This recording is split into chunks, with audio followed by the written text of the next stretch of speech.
Hi everyone, I'm Neenaz Ichaporia. I'm EdTech lead for English programs at the British Council, and I also have experience of managing courses and managing teams of remote teachers globally. I'm currently finishing an MSc in Digital Education from the University of Edinburgh. And today I'm going to present on this topic: what is teachers' role in increasingly automated online education? Now, to start, I'd like to talk about this topic because it's quite a polarizing topic, as you can see from these headlines. Clearly, opinions are very divided, and it continues to be a very contentious topic. It comes up with regularity for discussion in the media, and the advent of ChatGPT and other large language models has led to an upsurge in interest around this topic recently. As someone who works with teachers and technology, this is an area that really interests me. So today I'd like to explore this in more detail, drawing on my experience of digital education and also drawing on the learning from my master's study. So through this presentation, we'll explore and discuss three opposing views: that automation augments, displaces, or replaces teachers. We will critically approach these claims about automation and teachers, and we will highlight their contested nature. And then we'll try to look beyond these binaries and consider examples of how human and non-human teachers may work together. So first, let's look at some terminology. So in our discussion, the term automation in a broad sense will refer to various technological interventions along an automation spectrum. And here are some of them. I'd like you to think about some of these terms and think about if there are any terms here that you are unfamiliar with. Now, I'd like to clarify three key terms that we'll be using today. So the first is artificial intelligence, or AI, and this is intelligence exhibited by machines. The goal is a machine capable of awareness and thinking, and in English language teaching, artificial intelligence has various applications. There are sophisticated algorithms that are used to deliver and grade tests of English. These might be computer scored, such as the Pearson PTE, or they might even be computer generated, such as the Duolingo English test. The second term to clarify is adaptive learning, and this refers to technology which adapts to learner input and then provides more personalized learning and feedback, generally without a human tutor's intervention. Intelligent tutoring systems are an example of adaptive learning, and again, an example of this in ELT could be the system called REAP, developed at Carnegie Mellon University. And this offers English language learners personalized lexical practice to improve reading comprehension.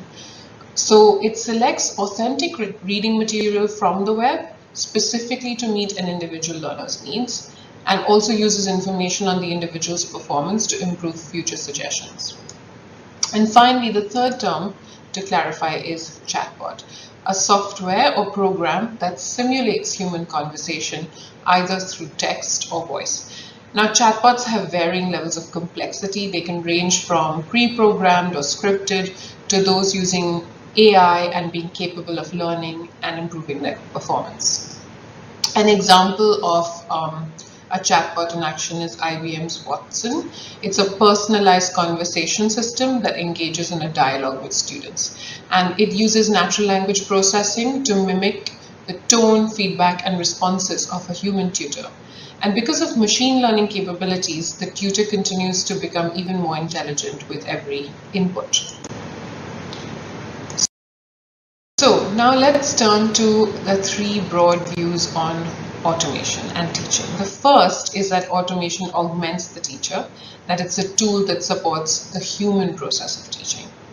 The second view is that automation will alter the teacher's role somehow, even displacing the teacher. And the third view sees automation as totally replacing the teacher in some contexts, maybe even leading to job loss. So let's examine each of these views in more detail. So let's consider the view that automation augments teachers. In this view, the teacher remains central to education, while digital technologies assist or empower the teacher in performing tasks. And the proponents of this view make several arguments. Firstly, automation is seen as labor saving, as it frees teachers from the drudgery of some teaching work, and it is seen to assist procedural or bureaucratic work like marking, tracking student progress, or producing lesson material. And it's claimed that because automation will reduce teacher workloads, it will allow them time for more productive or creative tasks. The second argument is that automation is inevitable. It's unstoppable or a fait accompli, and that it is transformational. So progress in AI and machine learning is supposed to deliver many benefits, overcoming some long existing problems of education, such as by enabling the delivery of differentiated instruction through adaptive learning technologies. And again, you can see this thinking at play currently, where the internet is awash with tutorials and guides for teachers on how to revolutionize their teaching using ChatGPT or similar tools. And the third argument is that technology is ideologically and pedagogically neutral. Here, automation is seen as just a tool that should enable teachers to achieve any desired outcome. But let's keep in mind today that we're approaching these ideas with a critical questioning mind. So let's think about these claims with our critical thinking hats on. So it's also possible that automation could intensify time pressure for teachers rather than reduce it. Certain teaching tasks may be traded for other tasks of greater complexity.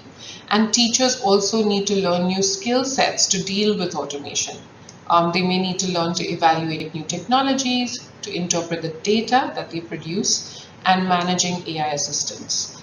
And these new functions of learning could intensify rather than reduce time pressure on teachers.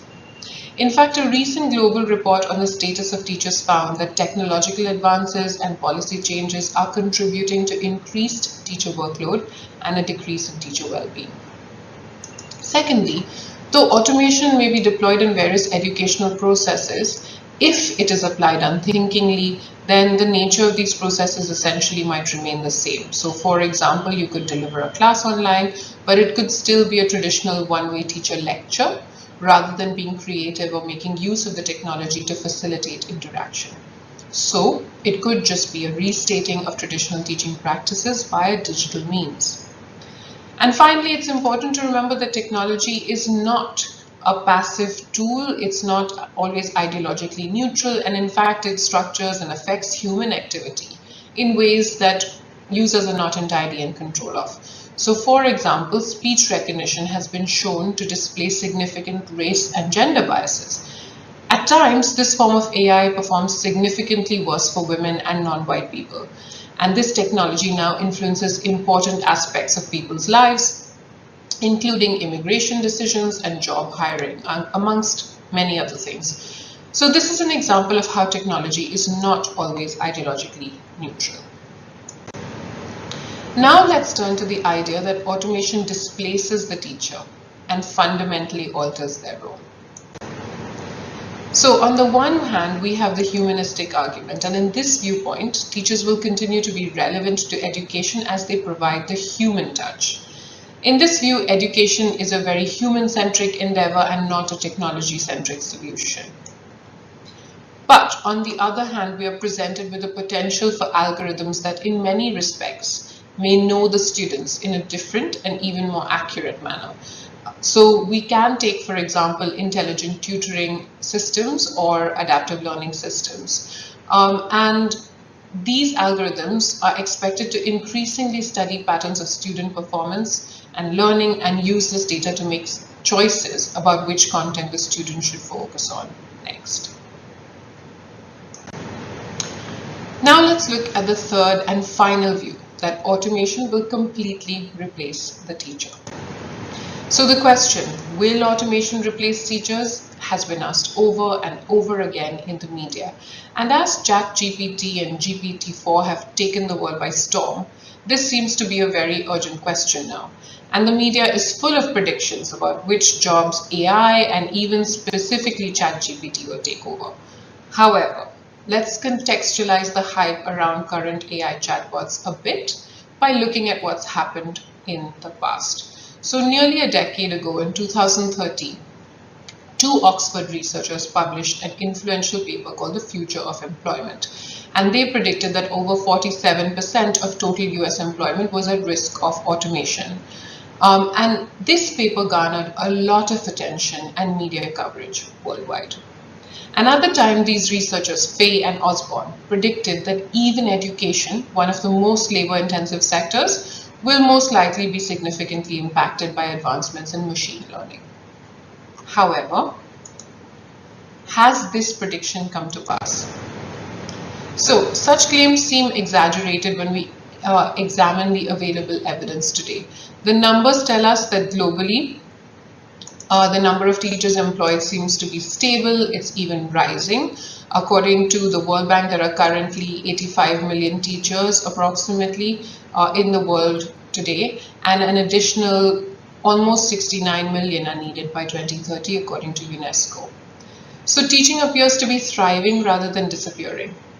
And even Osborne, one of the two original Oxford researchers who had predicted widespread job loss, has more recently modulated his claims, and he suggested that there is an enormous amount of hype around AI, and as most occupations involve multiple tasks, it is likely that even if automation replaces one component or task, there will likely be others which are not automable. And this is borne out by the figures from the Office of National Statistics in the UK, which you can see in this graph. And you can see that teaching jobs rank as having a lower probability of automation as compared to others. So now let's move on. All these approaches to automation we've discussed force teachers into the extremes of total acceptance or total rejection of digital technology. Let's move beyond these extreme positions to consider the teachers of tomorrow. So the posthumanist perspective rejects the idea that the human always takes precedence over the material, and instead considers how the human is inseparable from the non-human. And research in this area has focused on the potential of bot teachers deployed on large-scale courses. Let's look at one experiment which explored how human and non-human teachers can work together in a teaching assemblage. So Teachable Learner developed by a University of Edinburgh team, and it provided some co-teaching on one of the university's MOOCs. That's a massive open online course. This MOOC had a large number of participants. There were almost 90,000 sign-ups from around 200 countries. And students were aware that the tweets were coming from a bot. So let's look at how TeacherBot worked.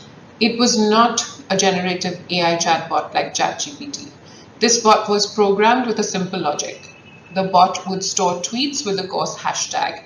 So it responded to keywords in student tweets. When students used the hashtag EdCMOOC, the responses were pre-programmed. So for example, if a student tweeted with the words assignment, deadline, and the hashtag EdCMOOC, the TeacherBot would tweet a clarification chosen from a pre-programmed range of responses.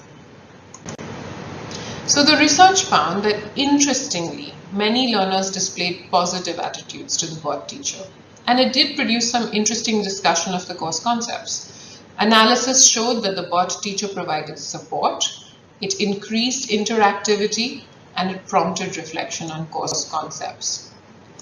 So one analysis found that bot teachers can help reduce the number of lurkers on MOOCs by drawing them into the discussion. And this is a very important function on courses which generate tens of thousands of student interactions. On this particular MOOC, 40% of all interactions happen between the bot teacher and the MOOC participants. The whole point of the TeacherBot experiment is not to show that bot teachers can replace human teachers, but to demonstrate new forms of interaction between teachers, students, and code. Before we move on, I'd like to say here that technologies involving automation like bot teachers also raise some ethical concerns. So for instance, on a course at Georgia Tech in 2014, Professor Ashok Goel developed Jill Watson, a virtual teaching assistant based on IBM's Watson platform. And Jill was developed specifically to handle the very high number of forum posts by students who were enrolled in the course. Jill's accuracy in answering questions at 97% was on par with human teaching assistants. And importantly, students in the course were unaware that Jill was a bot. They thought she was a real person. So this raises ethical questions. Firstly, there's the question of informed consent. Should students have been made aware of the human and non-human composition of the teaching team in advance? And should bot teachers remain always distinguishable from humans? Briefly, the other ethical issues involving automation, particularly AI in education, are as follows. Globally, policy making for AI tends to lag behind the very rapid technological developments in the field. And this is nowhere more obvious than with the recent developments around ChatGPT. Also, AI systems are often so advanced that they act in non-transparent, opaque ways. So the question arises if they can be governed at all. There are also data privacy and ownership issues. So data generated by AI used in education systems is often owned by private companies, which can lead to undesirable consequences. And then there's the issue of algorithmic fairness and biases. And we touched upon this earlier when we discussed how voice recognition technologies have been shown to display gender and racial bias. There's an increasing amount of research into how machine learning fairness or unfairness may operate in education. So bias prevalent in many societies based on gender, religion, ability, class, identity, sexual orientation, and ethnicity may contribute to bias in AI in education systems. Before we end the discussion, let's briefly take a look at the skills teachers need to be equipped with to participate fully in technological development and adoption. There are some fundamentals which teachers and teacher educators can focus on. Firstly, teachers must be equipped with a very robust sense of digital literacy. Now, we all talk about how digital literacy is important, but it may surprise you to learn that actually it's very hard to find a clear definition of what constitutes digital literacy in theory or in pedagogic practice. And this is further complicated by the fact that the digital world changes so quickly that we're trying to keep up. In the past, digital literacy has traditionally been understood in a very narrow way. That is, it is equated with computer literacy, or the ability to use specific software, or even understanding how to code. But we increasingly recognize that even this is not enough. There's an urgent need to broaden the understanding of digital literacy from the narrow concept of technological fluency to include things like information literacy and media literacy. So when I say teachers need digital literacy, I mean that they need an understanding also of the issues associated with the production and the use of digital technologies. And this includes issues like transparency, trust, surveillance, and privacy. And in fact, in September 2022, UNESCO released a report on artificial intelligence in education. And this report referred specifically to India, but I think it is also applicable to several other contexts. And this report stresses the importance of AI literacy.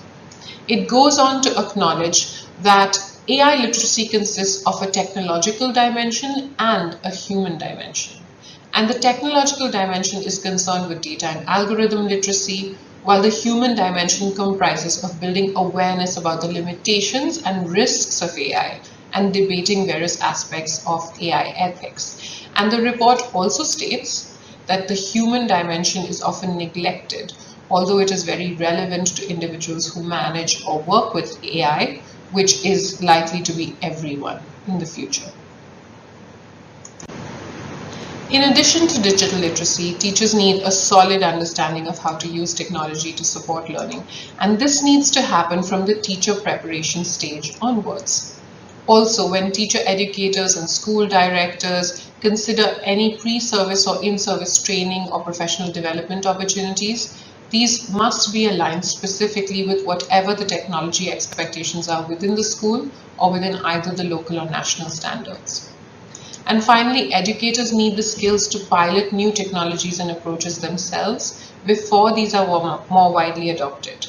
And if they're equipped with a thorough understanding of digital literacy, as we've discussed, then they can also lead on evaluating these new tools for privacy and security risks. And this would help choose technology and implementation have the desired outcomes. If you're interested in further exploring how teachers interact with AI, I'd also like to mention that the British Council's English Programs team will be bringing out a publication on AI and English language teacher focusing on the teacher and teaching, and we expect this to be out in autumn.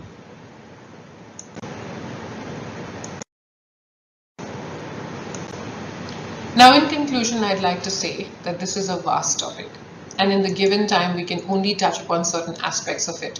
But I do hope I've given you something to think about with what we've covered today. So I'd like to leave you with these questions. Are predictions that automation will transform teaching or that it will replace teachers vastly exaggerated? How may human and non-human teachers work together? Are bot teachers a kind of transitional technology? And it will be interesting to consider the future evolution of virtual teaching assistants and to examine future research that looks at ChatGPT or generative AI chatbots and see how students and teachers may interact with such models. And finally, what skills do teachers need to participate actively in technological development and adoption? If you'd like to read more about this topic, you can refer to some of the references here. Thank you very much for listening to me so patiently. I'd be very happy if you